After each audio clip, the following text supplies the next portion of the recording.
Fellow nerds, welcome back. And this video we are going to look at mainly modular functions and specifically how to graph the modular functions. Okay, so it's like a revision. We did part of these things. All right, just trying to go through a quick review of what we talked about. We said graphing a function, there are some of the things that you have to take note of. So we have constants and signs of effects on a function, on a graph or the nature of a function. So we have what we call shifting.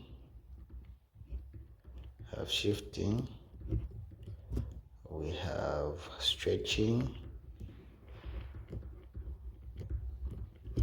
We also have reflection. Okay, and many other things. So talking of reflection mainly deals with signs. So when there is a change in a sign, a function reflects. So let's do this. So when we have a function that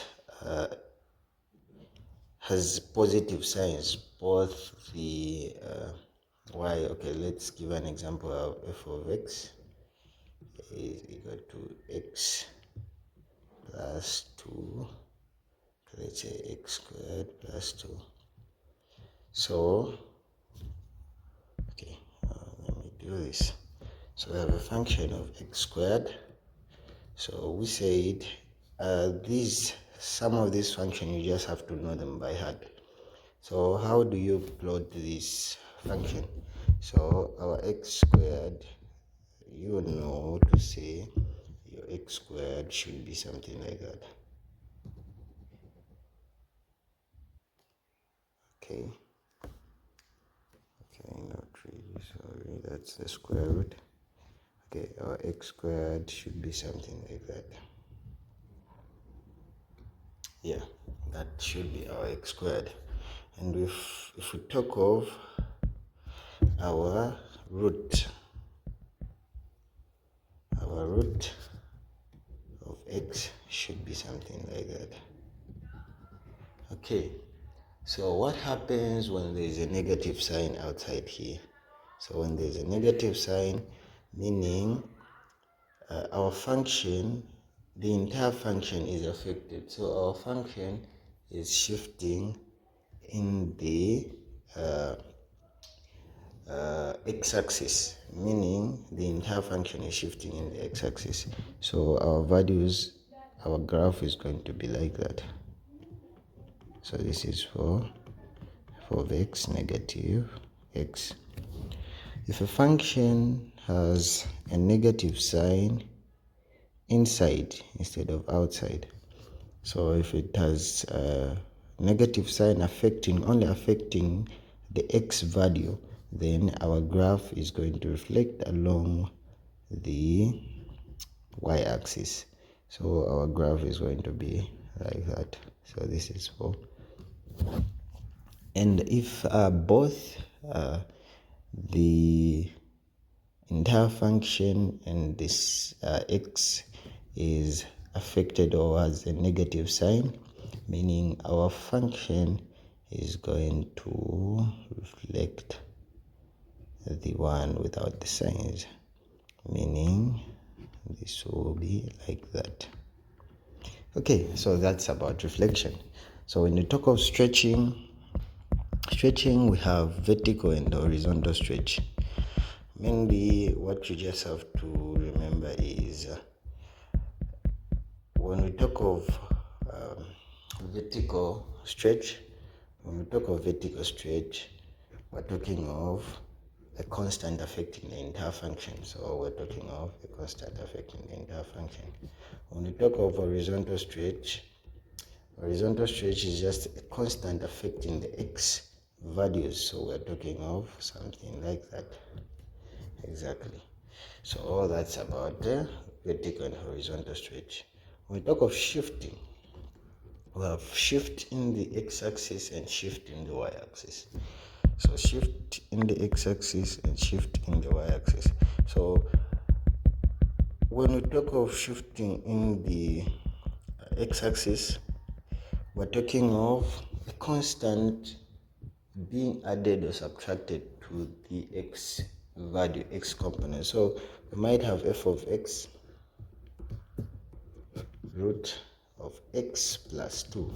So meaning this graph, instead of having a graph starting from here, there is a shift of 2 steps. But how do you know where to shift? Is it towards the positive or towards the negative? So you have to solve the equation and the root. So you say x plus 2 is equal to 0, x is equal to negative 2, meaning you are shifting 2 steps to the negative sign. So we are shifting 2 steps to the negative sign. So it will, instead of starting from there, it will start from here. So your graph will be like that.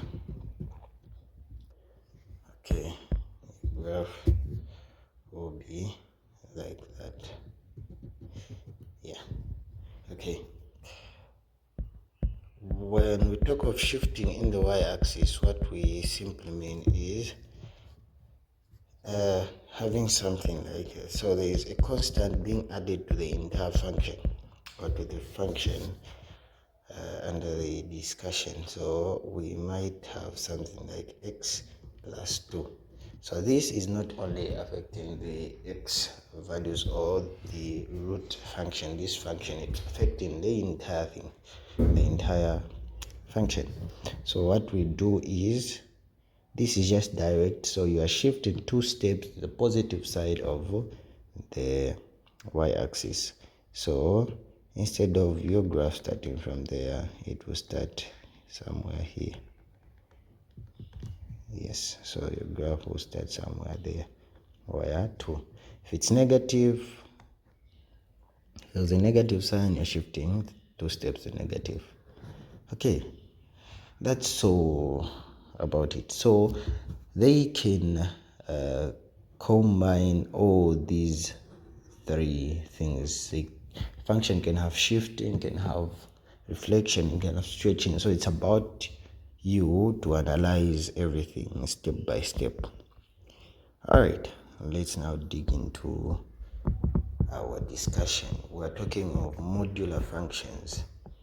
Okay, what are modular functions? These are just functions under the modulus or in the modulus. So these are some of the examples of a modular function. So what a modular function means, simply means all these values inside there have a positive. All these values inside are positive. Should be positive, either it's negative, should be positive. The solution should be positive. And if you have negative 1, the answer is 1. Okay, so the values should be positive. Okay, so they're saying graph the following modular function on the same axis as that of f of x, that. So, and find the domain and range. So when you see this function, when you see this question, what they mean, they want you to graph these functions on the same axis of this. So start with graphing that. Okay, start with graphing that. So let me do it from here.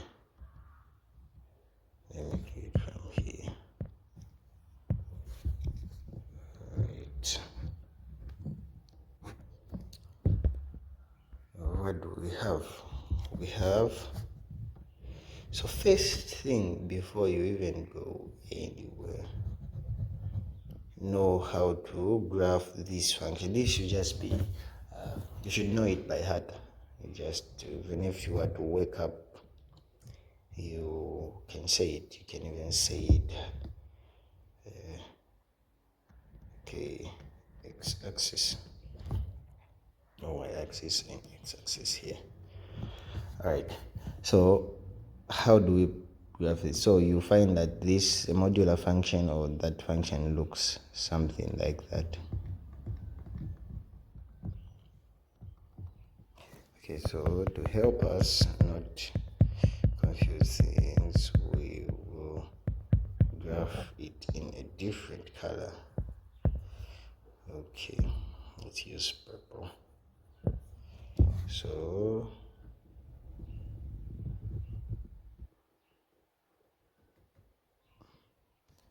this should be our f of x. That. Okay.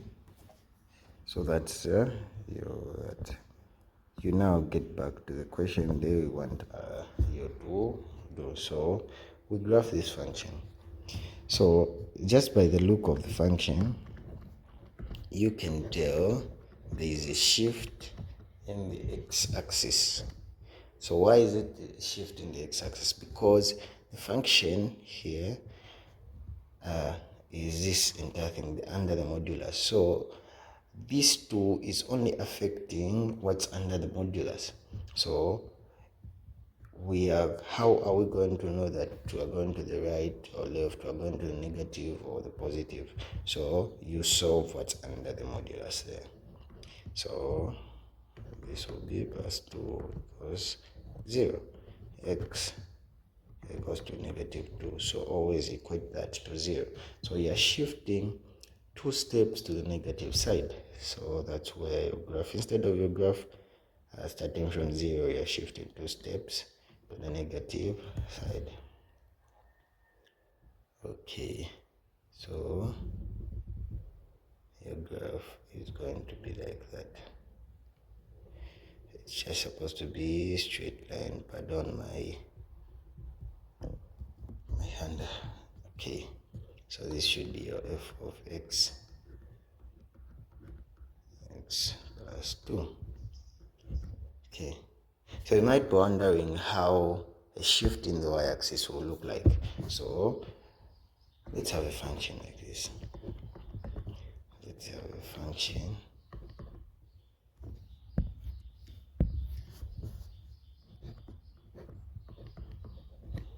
So a shift in the y-axis, I said, is just direct. So this under the modulus, the x value is not affected. What affected is the entire value, and we know that the function is just simply the y value. So we'll have x shifting 3 steps to the positive side in the y-axis. So 1, 2, 3. So it will start from there. Okay, that's how we go about it. So that's for that function. So that will be for that. Okay. Sometimes we mix this. So we can say x plus 2 plus 3. So what does this mean? This means there's a shift in both axis. So there's a shift in the y-axis and there's a shift in the x-axis. So how is this graph going to be like? So if we're plotting on the same graph as this, so we have 2 steps to the negative side and 3 steps to the positive of y. So 1, 2, negative of x, we shift 3 steps to the positive of y. So 1, 2, 3. So your graph is going to start from there and then go like that. Okay, that's how we go about that. Yes. Okay. For the second question, we'll do it in the next video. So please don't end from here. This is a very, very important question and it's very much examinable. Yes. We'll discuss this question in the next video. Another thing we haven't done is finding the domain and the range. So how do you find the domain and the range? So the domain is just the possible values of x, the possible values of x. So you find that these functions will just continue going like that. So the possible values of x, so you say the domain is is from negative infinity to positive infinity. Then for the range, the possible values or the values of y that make the function defined. The values of x that are making the function defined. For the range, the values of y that are making the function defined. Okay, so for the range, for this function, we are starting from 0 to infinity because this will just continue going. Okay, so it's 0 for infinity. So 0 is part of it, so it will be closed. Remember the interval sets, so you can either write an interval or set bit notation. So set bit annotation. Yeah, so that's that. And for the other ones, the domain will be just the same. The range, you start from where the value of y is starting from. Exactly. All right. Thank you for watching the video. Please watch the next video. Thank you.